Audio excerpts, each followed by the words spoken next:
Now on KEZI 9 News at 4, a distracted driving crackdown. What you need to know about a new hands-free law that's on its way to the governor's desk right now. Plus, a response to a burglary call in Eugene turns violent. Why police say they had to tase the suspect. Coming up. And we do have an extended weekend ahead as 4th of July is next Tuesday. We're looking at some pretty great weather as well. I'll have a close look at your forecast as KEZI 9 News at 4 starts now. Live, local, late breaking. This is KEZI 9 News at 4. You could soon be forced to put your phone down while driving your car. The Oregon House passed a bill today that would require just that. Good afternoon. I'm Megan Higgins. And I'm Oscar Maciel. If you don't abide by the hands-free law, you'd be facing a hefty fine. KEZI 9 News anchor Kaylin Norwood is live in Eugene to share what could be the new rules of the road. Kaylin? That's right, Megan and Oscar. The hands-free bill is on its way to the governor's desk as we speak, so you can say goodbye to scrolling on your phone or even holding your phone while you're driving. The new law would limit your motion to just one touch. Now, this is all to help law enforcement crack down on distracted driving. Oregon State Police say 1 in 4 crashes involves drivers calling, texting, using maps, or fiddling with music. The first time you get caught, you can take a distracted driving course to get it off your record. But if you're caught twice in 10 years, you could pay as much as $2,000. Despite the hefty fine, many people say they're completely on board. It saves a lot of lives because it keeps the distraction down while you're driving. Your primary purpose for driving is driving. I don't want to end up on the side of the road. And there's a lot of people driving who are distracted, and the phones are the worst.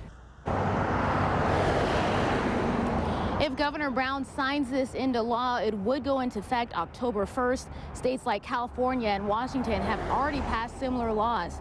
This law would even apply if you're sitting at a red light. Cell phones are becoming more of an issue with new drivers. So today I spoke with a driving instructor about how he's cracking down on those drivers and what he's telling them. I'll tell you coming up at 5. Reporting live in Eugene, Kaylin Norwood, KEZI 9 News. All right, thanks so much, Kaylin. More Capitol coverage now. Oregon lawmakers put the finishing touches on a multi-billion-dollar transportation package. That's right. The plan will raise nearly $3 billion in taxes and fees over the next 8 years. It'll include a 10-cent increase in the gas tax, an increase in vehicle registration fees, and a payroll tax. Officials say the money will be used to create a statewide public transportation fund. As our state ages, and people find they can't drive, then of course in smaller communities having public transit is extraordinarily important. Cliff Benz is a Republican in the Oregon House from Ontario. He helped craft the plan and says it'll help big cities too. It allows for a steady funding source for transit, incredibly important for places like Portland, Salem, Eugene, so we can expand our bus routes further out into the country where perhaps housing will be more affordable. The final transportation bill could be voted on by lawmakers as soon as Saturday. Oregon minimum wage is going up tomorrow. The Oregon Employment Department estimates that more than 300,000 workers in the state will get a wage increase. Wages will go up $1.50 in the Portland area to $11.25, and smaller cities and rural communities will see a 50-cent increase. That will bring the minimum wage to $10.25 in Eugene. Managing marijuana now, the Oregon Health Authority is no longer requiring random pesticide testing for concentrates and extracts in pot. That means fewer restrictions with testing and labeling. Members of the Oregon Cannabis Business Council voiced concerns that the older, stricter rules were shifting business back to the black market. The Oregon Health Authority says the latest rules should provide relief for the industry while maintaining public health protection. But one Oregon shop says the testing facilities are not always consistent. So we need to know when we have a clean test result for pesticides and things like that, that there is consistency between each lab, and that no matter which one it comes from, we know that it's going to be a clean product. Governor Brown has asked agencies to develop the laws so producers and processors can test fewer samples, which would then create a cheaper and more efficient process.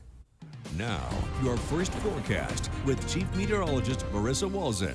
Well, a nice way to end the work week and gear up for the weekend. A lot of sunshine out there, especially inland, as you can see here across Roseburg. Looking at some blue skies, of course, though we do have some cirrus clouds moving in from the west. But once you head out along the coast, a little bit of a different story. We've had quite a few clouds, the marine clouds, right along the coast throughout the day today, but a few peaks of the sunshine as well.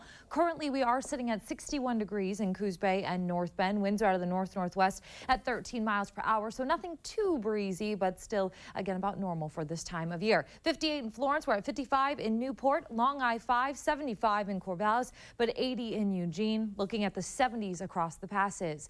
As we move into tonight, expect a big push of the marine clouds and even looking at some drizzle, not only out along the coast, but inland once we get into tomorrow morning. Temperatures are going to be into the mid to upper 50s. Now, if you need to water your lawn this week, this is how much water you need, just shy of about an inch of rain, or excuse me, of water. I'll have a closer look at your forecast and what exactly you can expect through the 4th of July and even past that coming up in just a bit. Oscar, Megan? All right, thank you, Marissa. Well, new information. We now know the name of the suspect involved in an early morning fight in Eugene. Police responded to a burglary call on the 2000 block of Monterey Lane just before 4 this morning. That's where they say 34-year-old James Paul Cable began acting erratically after being invited into a home. Officers say the residents kicked Cable out, but he forced his way back in and then attacked a person inside. Officials say he also fought with police, forcing them to use a taser. Yeah, I mean, and it's obvious that he was potentially under the influence of a substance, potentially in some sort of crisis that we're not really sure of, but he was hostile, combative, uncooperative in every single way. Cable was taken to the hospital for an evaluation, and police say he could face burglary and assault charges. All new at 4, Eugene police are looking for whoever is responsible for vandalizing the tennis courts at the Sheldon Community Center. Check out these photos from police. They say the vandalism happened sometime between 5 last night and 6:30 this morning. They found several hundred gallons of paint knocked over by the courts. Police say they also found graffiti at the community center, Sheldon High School, Ron's Island Grill, and Hardcore Yoga, all of which are within a couple blocks of one another. The fire marshal is investigating the cause behind a food cart fire this morning in downtown Eugene. Crews say around 7:15 this morning, someone driving by noticed smoke at West 8th Avenue and Olive Street. You can see the damage to the West Philadelphia food cart. Extra crews were initially called in because the cart is near 3 other food trucks in the parking lot of M. Jacobs. Crews say they were able to keep the fire from spreading to other businesses. Investigating and looking into what possibly caused this. This isn't something that is typical. We don't see a lot of food cart issues, so this is a little out of the ordinary for us. No word yet on a cause. In Lynn County, detectives arrested a woman who they say ripped off a business for more than $100,000. 58-year-old Patrina Clow was a bookkeeper for a Crawfordsville business, but after the business suffered financial problems, the owner fired Clow and an investigation was launched. Investigators claim that Clow wrote 51 unauthorized checks over a 3-year period, totaling $107,000. She is now facing a long list of charges, including racketeering.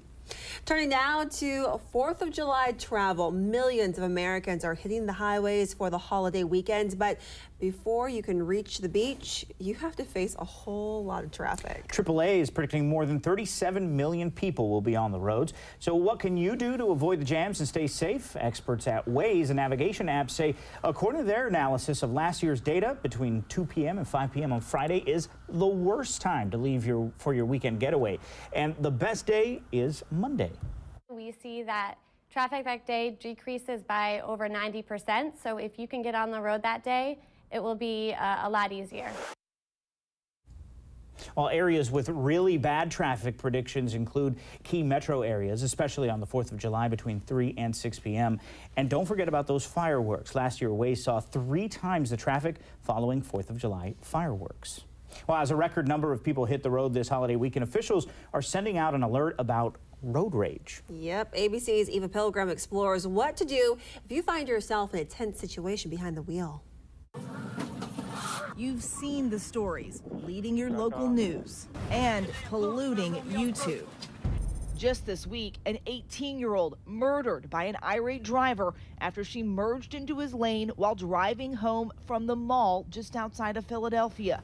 And last week, this shocking video of an incident on a California freeway leading to a multi-car crash. Call 911, Chris. Nearly half of all drivers surveyed have experienced some form of road rage. Captain Jeff Goodwin of the Colorado State Patrol is fighting the uphill battle against an army of hot-tempered motorists. I used to think it was something like people cutting you off. But, you know, one of the things that people really get angry about, if somebody honks the horn at you because you've sat too long at a light, I think they literally go from the Dr. Jekyll to Mr. Hyde. We showed the good Captain Goodwin some greatest hits, which also provide some potentially life-saving tips. Rule number 1, don't make eye contact. This motorist is out of control. And this victim is doing all the right things. Just stare ahead, don't engage. Right.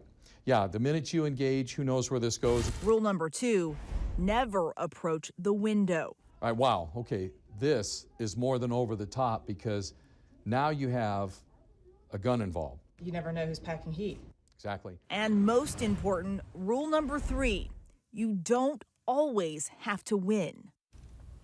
And that was Eva Pilgrim reporting. Many law enforcement agencies tell ABC the worst times for road rage are just what you'd expect, the busy times, especially Fridays during rush hour, because people are just over the week. 2 people are dead, several others are hurt following a shooting this afternoon at a hospital in New York. What we know about the shooter coming up at 4:30. But first, firefighters are issuing a warning about setting off your 4th of July fireworks. Why they're asking people to be mindful of their surroundings when we come back.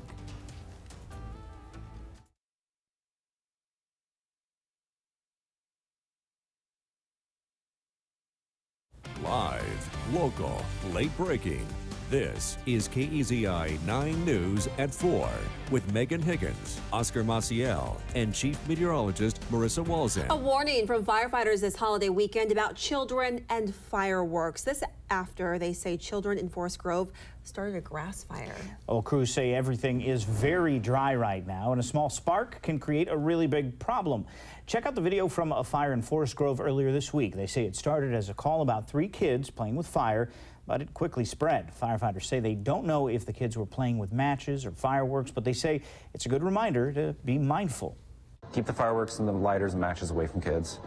Lock them up if you do have them in your house, and just educate them that it's, you know, fire's what we consider a tool and not a toy. Well, firefighters say people need to be aware of their surroundings while shooting off fireworks. Make sure an adult is present and always have water nearby. And firefighters say it's been an active fire season and we are just getting started. Oregon Department of Forestry crews rely on a network of cameras to camera watchtowers to spot wildfires that pop up across the state. But there are still a few manned watchtowers in operation. The Soda Mountain Lookout in southern Oregon has been around since 1933. It's one of the last manned towers in the state. The ODF watchman inside scans the area once every 10 minutes all day long. He's also in charge of spotting smoke and knows the difference between a harmless fire and a serious threat. But once in a while, it's one of those smokes that you say, whoa, that's not supposed to be there. And that's the kind you turn in. Rooney spent 4 years in those lookouts. He says he's aware that there may come a day where camera watchtowers completely take over. Until then, he says he's going to spend as much time as he can enjoying his post. Well, Oregon State Police say they're seeing a spike in boating accidents and that many of those involve alcohol and marijuana use. Troopers say there were 82 boating accidents last year. That's up from 62 in 2015. This weekend, several agencies are teaming up for Operation Dry Water, which they hope will cut down the number of accidents and deaths relating to boating under the influence. Operation Dry Water starts today and wraps up on Sunday. We've got a scam alert to tell you about tonight. Someone out there is pretending to be a member of the Boys and Girls Club, and they're asking for money. It's happening in Portland. Boys and Girls Club of Portland says scammers walked into 2 neighborhoods, passed out flyers, and asked for money. That will be used to bring back a music program, but the Boys and Girls Club says it's fake. If we are doing that type of face-to-face donations, we're always represented in our clothes, our uniforms, blue shirts that say staff. And even if we are doing that, it's a rare situation where we're kind of out in the public doing that type of thing. Boys and Girls Club officials say the best way to ensure your money is going to the right place is to donate in person. Well, we really didn't see many marine clouds work their way through the coastal gaps. They've mainly stayed out along the coast. Here is a live look from Corvallis where you actually can see some of those marine clouds. You have Mary's Peak there right in the center, but just off to the right, you can see that layer of clouds all along the coast right now. But I'll have a look at if we can expect them inland tomorrow coming up next.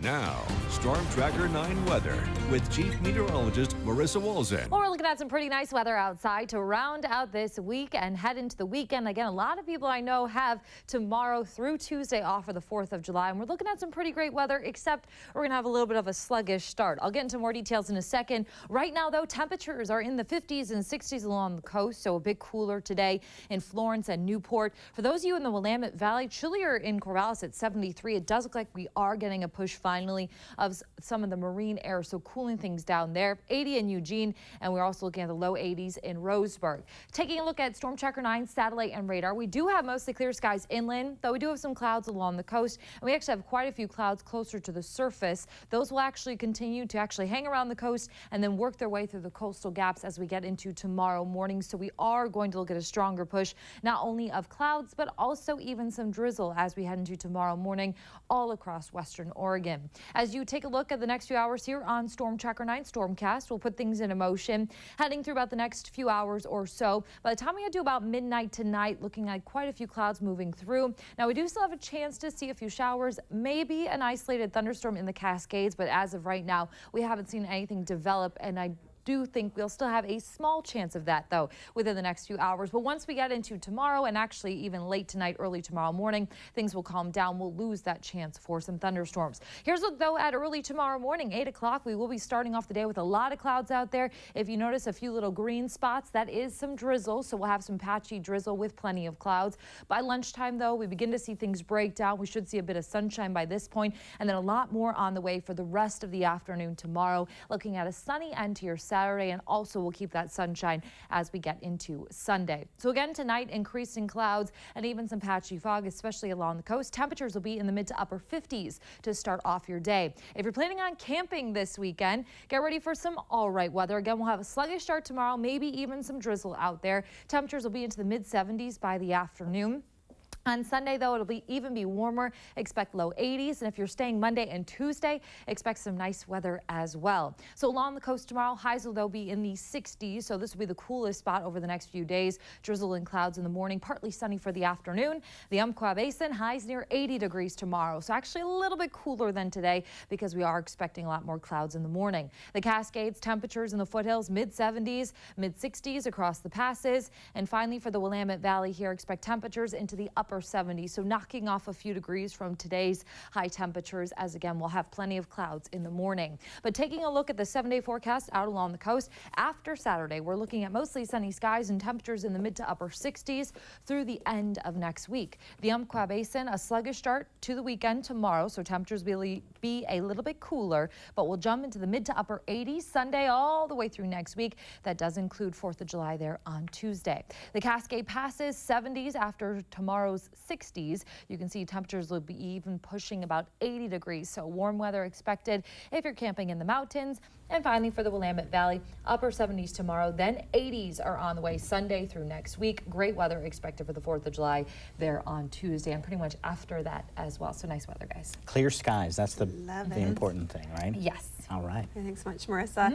Well, if you're looking for a safe way to celebrate the 4th with fireworks, there are a number of places hosting firework displays. In Eugene, there will be a show after the M's game, the Eugene Pro Rodeo, and also at Alton Baker Park. And Springfield has the Light of Liberty celebration at Springfield Island Park, and Corvallis is hosting its annual Red, White, and Blue Riverfront Festival. Along the coast, you can catch fireworks in Florence and Yachats, and also in Roseburg, you can catch fireworks at Stewart Park. There are many events happening around the region this weekend, and for a full list, head over to our website, KEZI.com. Well, today is Friday, and that means it's almost time for Pet of the Week. Coming up next, we'll introduce you to a snuggly little pup in need of an amazing forever home.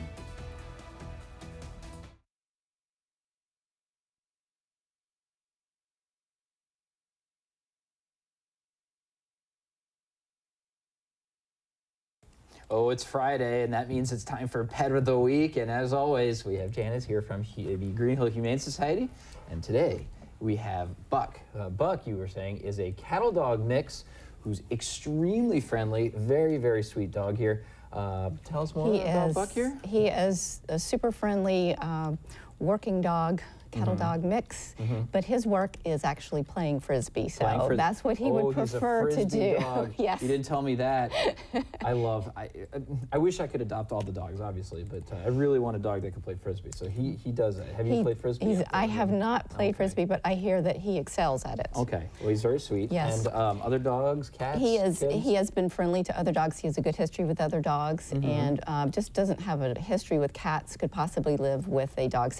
Okay. Could live with children 8 or older. He's really gentle. He's got some basic obedience training skills and leash trained and house trained, so just really a lot of great characteristics that would make him a good family dog. Kind of dog. He really likes the treats right now. He does. He's waiting very patiently. I'm sure we could train him to do lots of neat tricks for these, but for now we'll just give him the treat. Yes. Now, 4th of July is coming up, and obviously we want to talk about safety. I know it's a big time to you know, take care of your pets because there's all those loud noises going on. You were saying so the pets generally don't enjoy the fireworks as much as the humans, and they might be prone to try to run and leave the house, escape the yard. So if you can make sure that you keep your pets safe and calm, update their ID tags, update microchip information. If your pet gets loose, we'll get him back to you from the First Avenue shelter a whole lot quicker. Really good advice. Thank you, Janice, so much. Thank you. He's got a little, looks very satisfied after his treats. If you are interested in adopting Buck here, you can contact Green Hill Humane Society. Number is 541-689-1503. It's on your screen, or, as always, go to kzi.com. Thanks so much, guys.